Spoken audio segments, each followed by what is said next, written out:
Всех приветствую на моем канале. Сегодня я вам покажу, как присоединить новый клубочек при вязании без узелков и без утолщений пряжи. Для примера я соединю нить с контрастным цветом, чтобы вам было более нагляднее. Посмотрите, я оставила хвостик примерно 15 сантиметров. Нашу ниточку я расслаиваю пополам. У меня нить состоит из 8 более тонких нитей. Я просто вот так разделяю хвостик на 2. Беру второй моток пряжи. В точности также расслаиваю нить пополам.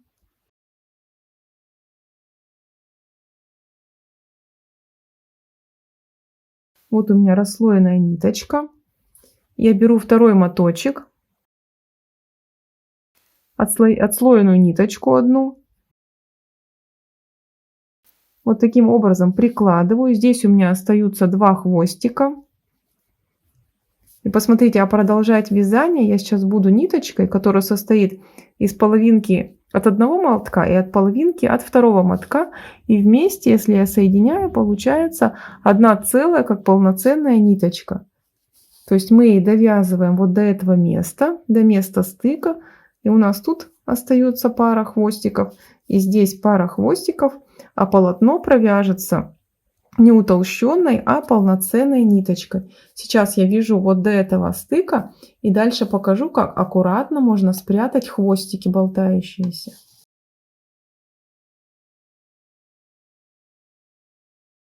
Посмотрите, я дошла до стыка. Теперь отслоенные хвостики отставляю в сторону. И продолжаю вязание уже ниточкой от второго моточка. Точно так же согласно схеме узора.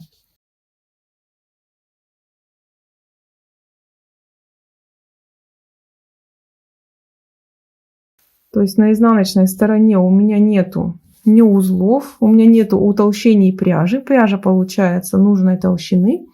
И остается спрятать только хвостики на изнаночной стороне.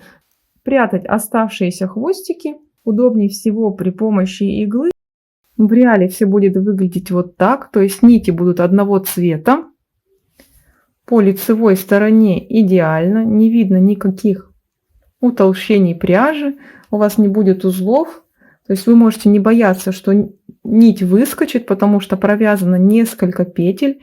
И сейчас мы просто берем иглу и по отдельности каждую из 4 ниточек прячем в вязаном полотне. Просто подхватываем нитки. Желательно еще подхватывать нить, прям вводя иглу в центр этой нити, то есть нить расслаивая.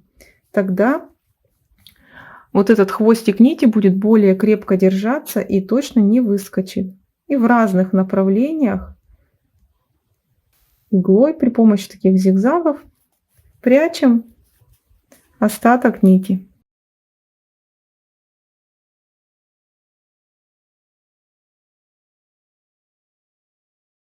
И затем хвостик можно обрезать.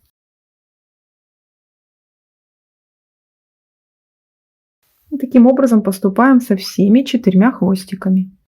Я спрятала все 4 хвостика. Теперь мы их подрезаем.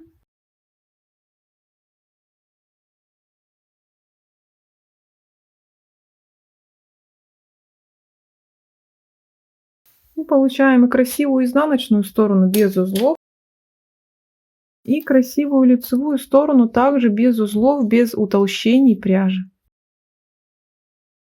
На этом у меня все. Если вам такой способ понравился, если вы о нем не знали, ставьте лайк, подписывайтесь на канал, нажимайте на колокольчик, чтобы не пропустить следующие видео. На этом у меня все. До скорых встреч. Всем пока-пока.